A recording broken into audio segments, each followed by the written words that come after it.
उड़ीसा के जगन्नाथ मंदिर की यह घटना है। वहाँ के विषय में तो आपको एक बात पता ही है। वहाँ पे विदेशी सैलानियों का या सनातन धर्म से अतिरिक्त अन्य धर्म मानने वालों का वहाँ प्रवेश वर्जित है। और आज से नहीं, यह परंपरा है और परंपरा चलती आ रही है, इसका ही निर्वाह किया जा रहा है। तो आज से 3 साल पहले कोई विदेशी पर्यटक वहाँ घूमते घूमते पहुँचे और मंदिर में जाने का प्रयास किया तो उन्हें बाहर ही रोक लिया गया।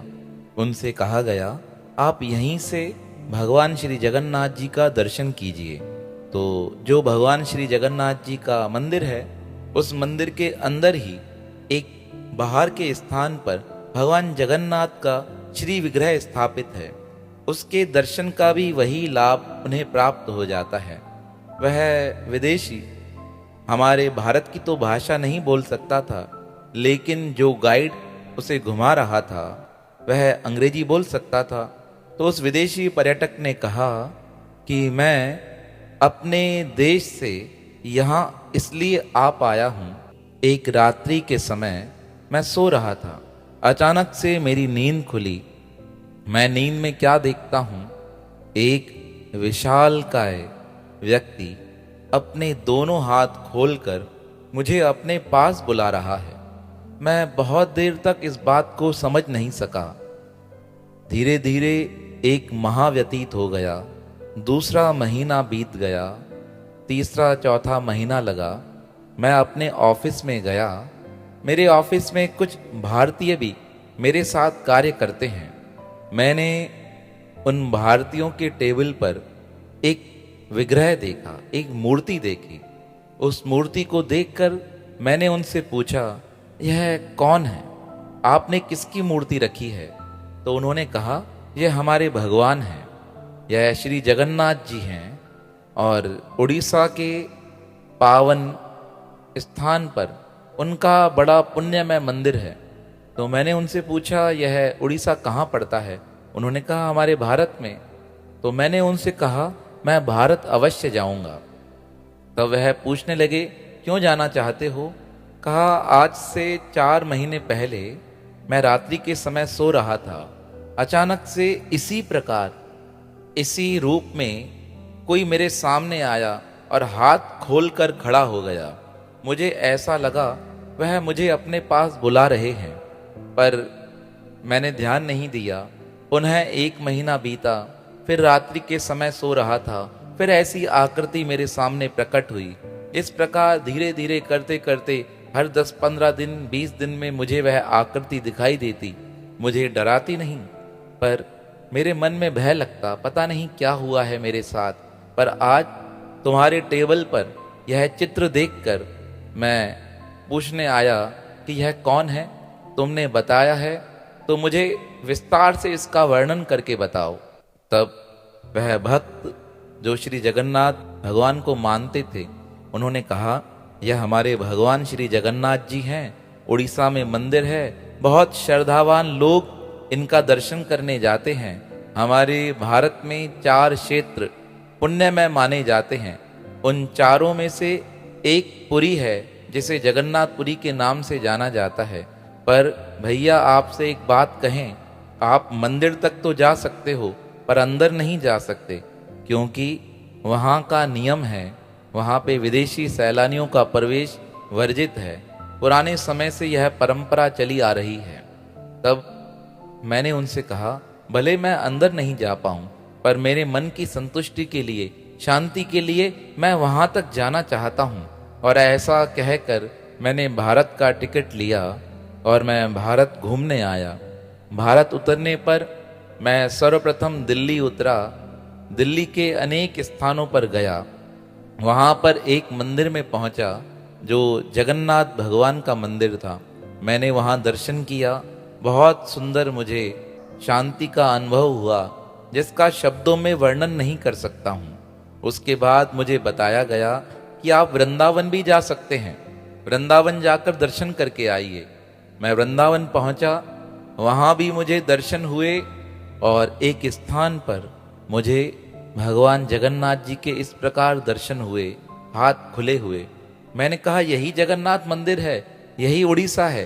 तो उन्होंने कहा नहीं, उड़ीसा यह नहीं है, जगन्नाथपुरी यहाँ से दूर है। मैंने उनसे सलाह की और मैंने एक गाइड कर रखा था। उस गाइड के द्वारा मैं जगन्नाथपुरी पहुंचना चाहता था। मैं भुवनेश्वर पहुंचा, भुवनेश्वर होता हुआ मैं जगन्नाथपुरी आया। जिस रात को मैं यहाँ पहुंचा, उस रात मेरे साथ कुछ अलौकिक ही हुआ। मैं आपको बताना चाहता हूँ। वह अंग्रेज उस गाइड को बात बता रहा था। यह उसके जीवन का ही प्रसंग है। गाइड ने वह बात सुनकर बड़ी हैरानी जाहिर की। अंग्रेज कहने लगा, जिस दिन मैं यहाँ पहुँचा, रात्रि के समय सो रहा था, अचानक से मेरी खिड़की खुल गई। खिड़की खुली, मैंने इधर उधर देखा तो मुझे एक बड़ा विशाल मंदिर दिखाई दिया। मैंने पूछा किसी को बुलाकर, वह क्या है? तो उन्होंने कहा यह जगन्नाथ मंदिर है। तुम यहाँ आए हो इस समय, रात्रि का समय है। रात्रि को 10:30-11 तक मंदिर खुला रहता है, पर अब कल प्रातःकाल चले जाना। और ऐसा कहकर वह वहाँ से विदा हो गया। थोड़ी देर गुजरी, मैं सोच रहा था आज मैं उस स्थान पर पहुँच गया हूँ जहाँ मुझे पहुँचना था। अभी मैं सोने की तैयारी कर रहा था कि पुनः दरवाजे पे ठक ठक हुई। मैंने सोचा कौन आया है। मैंने दरवाज़ा खोला।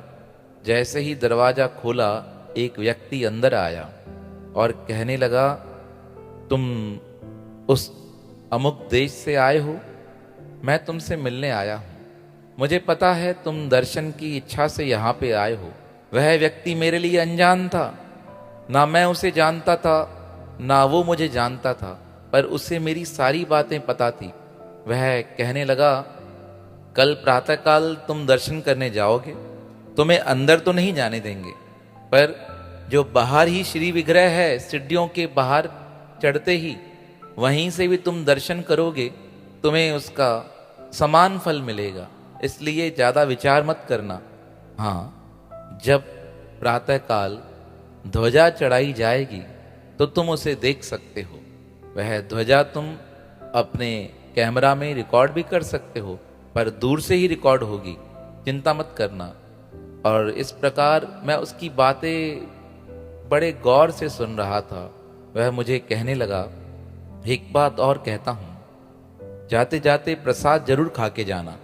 तो मैंने उससे पूछा, प्रसाद कहाँ मिलेगा, कैसे मिलेगा? कहा, चिंता मत करो, तुम्हें प्रातःकाल एक गाइड मिल जाएगा। और उसने उसका नाम भी बता दिया।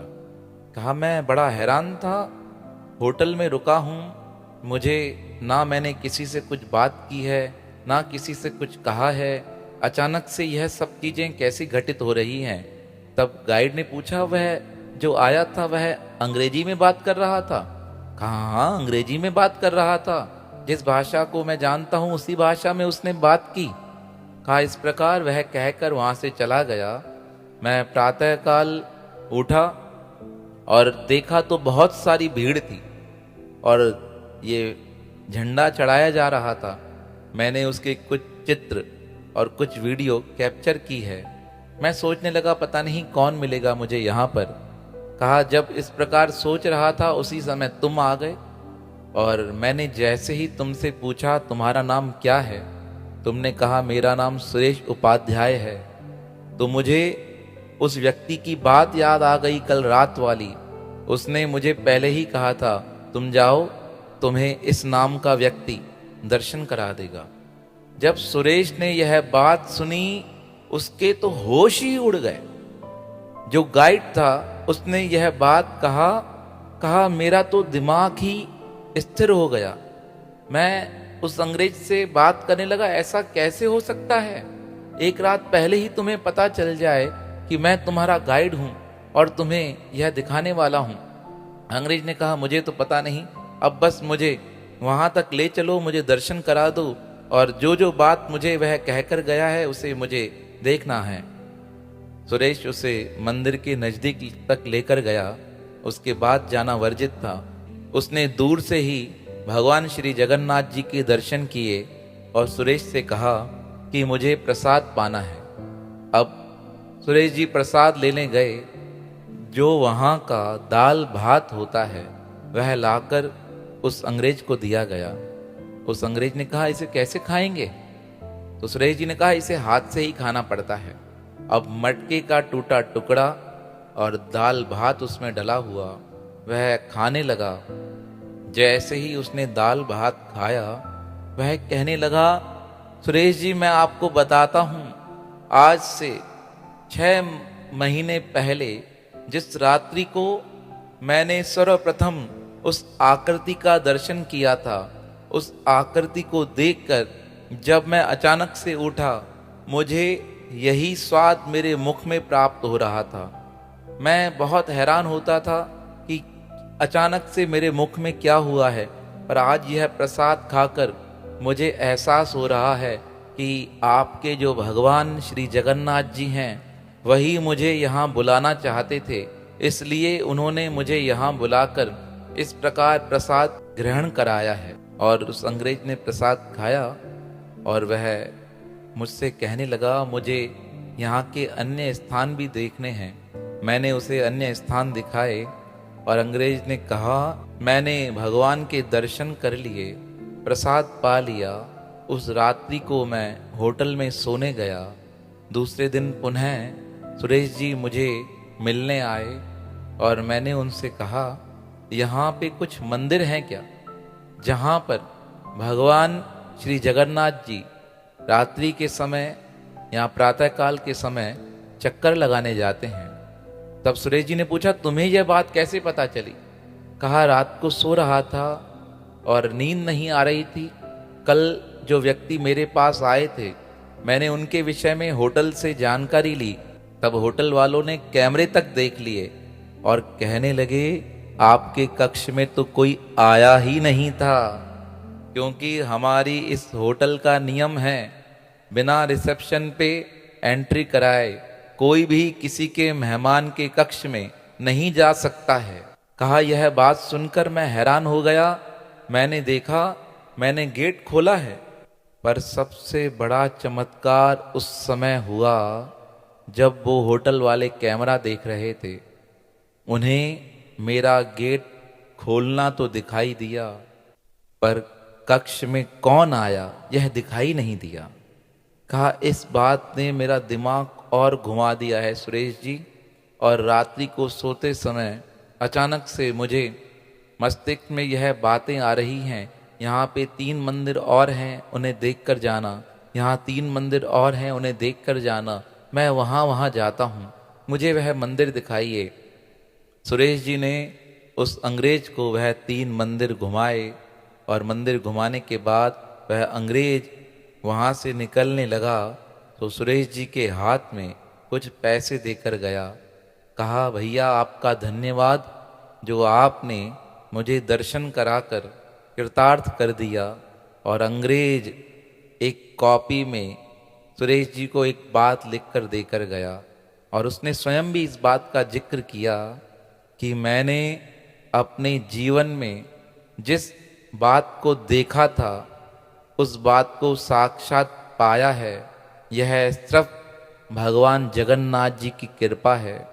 जब भगवान जगन्नाथ किसी को अपने पास बुलाना चाहते हैं तो अवश्य बुलाकर रहते हैं। इसलिए मैं आपके इस सनातन धर्म को स्वीकार करते हुए परमात्मा की भक्ति की ओर अग्रसर होना चाहता हूँ। ऐसा कहकर वह अंग्रेज चला गया। बाद में कुछ समय बाद उसने इस बात का जिक्र वहाँ जाकर अपने साथियों से किया। उनके साथियों को तो पहले विश्वास नहीं हुआ, लेकिन जब उसने सारी बात बताई तो उसके साथी कहने लगे, यह भगवान जगन्नाथ बड़े निराले हैं, पता नहीं किसके पूर्व जन्म के संस्कारों पर रीझ कर उसे अपने दर्शन के लिए बुला लें, यह उनकी ही कृपा शक्ति है। तो जो भगवान की भक्ति करता है, भगवान कभी उसे छोड़ते नहीं। इस जन्म में नहीं तो अगले जन्म में अपने दर्शन के लिए अवश्य बुलाएंगे। ऐसे पावन श्री जगन्नाथ जी के पावन श्री चरणों में हमारा बारंबार प्रणाम है। प्रणाम है, प्रणाम है।